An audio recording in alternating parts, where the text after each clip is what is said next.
the Suzuki GSXR 1000. A motorcycle that has redefined what a modern sport bike should be.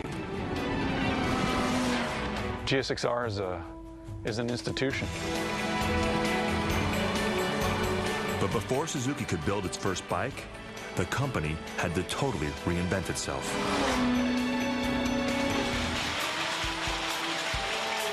A 100 years ago, Suzuki made the best weaving looms in the world. I had no idea myself. I mean, I thought they made motorcycles. Today, they're famous for motorcycles. But a century ago, they were famous for machines that made cloth. You have to have cloth, and I guess back in the day there was quite a market for it. Suzuki looms were precision machines used to create intricate fabrics, and today that precision continues on their motorcycle production line. It's amazing to me how quick they can assemble an engine. I could never understand how they got everything organized so it all went together like that. I mean, who organized all that stuff? Why did the Suzuki Loom Company go out of business? And how did a loom company reinvent itself as a motorcycle manufacturer that would bring racing to the masses?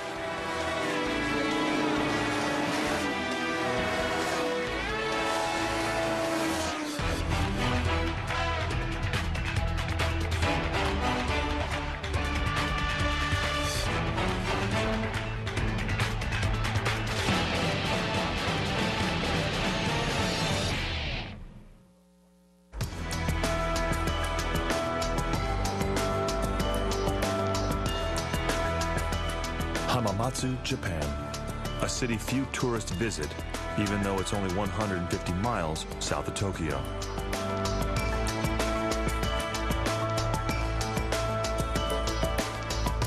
Hamamatsu is one of Japan's major industrial centers, and most Westerners arriving in Hamamatsu are here on business. For many years, it was the center of Japan's fabric industry.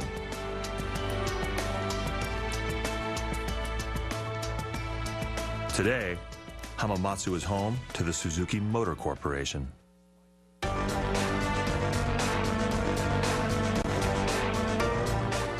With a population of 600,000, Hamamatsu is a far cry from the small seacoast village it was back in 1909. The year Michio Suzuki founded the Suzuki Loom Company. As a child, Michio Suzuki had watched his mother and other women in his village laboriously weave fabric by hand. He grew up vowing to create a machine that could make the work easier. And he did.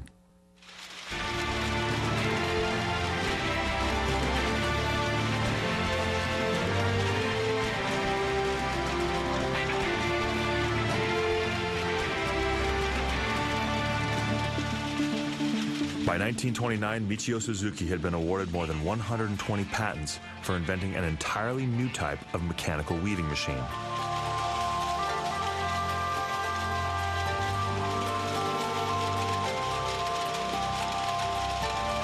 Suzuki looms were so good that the company survived the destruction of World War II and actually prospered in post-war Japan.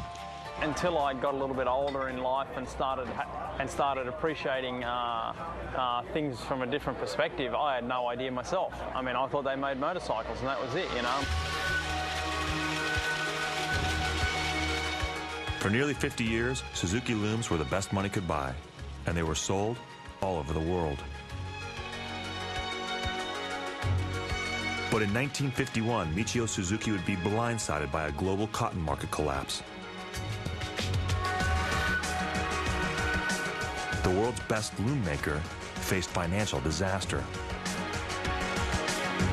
What Michio Suzuki did next was as ingenious as any loom he'd ever created.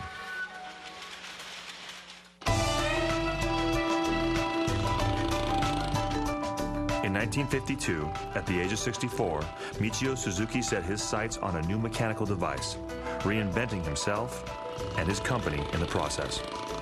Industrial company with a lot of smart technology for the time, and just a lot of A lot of business sense back in the day. Interesting that they were able to morph that loom company and that technology into something that would benefit Japan's population post-war.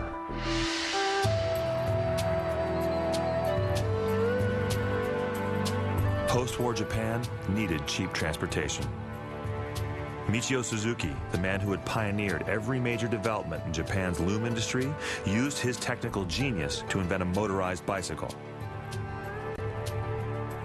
He called it the Power Free. Remarkably, every piece on the Power Free was designed and built by Suzuki. And they built all their loom products themselves and didn't outsource any of that. And it would make sense that they would continue that with their bike business.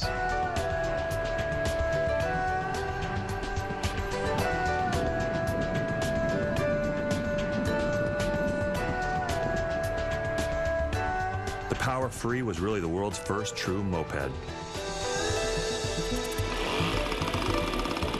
It had a unique gear system that gave riders 3 choices.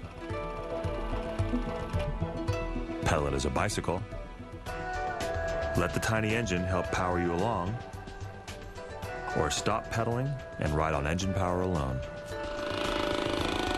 The 2-stroke engine takes over when you need to go up hills or do some distance, and it's interesting to see that part of the market has really kind of stayed the same.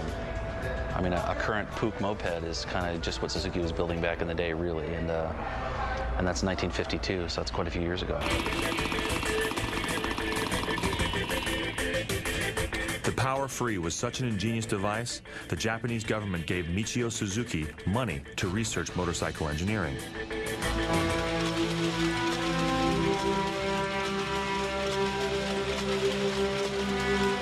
The era of the Suzuki Loom Company was over, but the Suzuki Motor Corporation was born.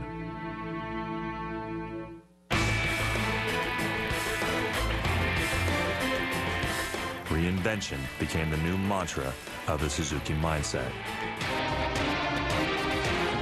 In 1953, Suzuki created a new Power Free, giving it a 60cc engine that cranked out 2 horsepower. In its very first year of production, the Power Free won the Mount Fuji hill climb, one of Japan's most prestigious road races. Like a caterpillar becoming a butterfly, Suzuki had changed itself yet again. Now, it was a company that not only created practical means of transportation, but a company that lived to go racing. DNA of Suzuki is sportiness and the race. In 1954, Suzuki invented the Kolita, its first true motorcycle. 2 years later, in 1956, they retooled their design, giving the Kolita a larger 2-cylinder engine. By 1959, it was time for Suzuki to test themselves and their machines against the best Japan had to offer. So they took the Kolita racing.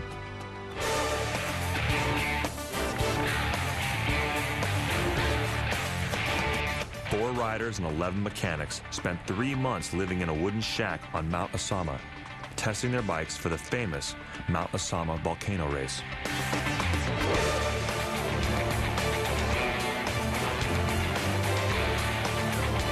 In the late 50s in Japan, there were over 200 companies building motorcycles. They were responding to the growing demand in Japan for reliable 2-wheel transportation. Each company was trying to prove to the public that their machines were the best. Whoever won the 14-lap, 131-kilometer Mount Asama races would hold a sizable advantage. Our motorcycle's image is, first of all, sportiness and also good handling. So it comes from the motorcycle race experience.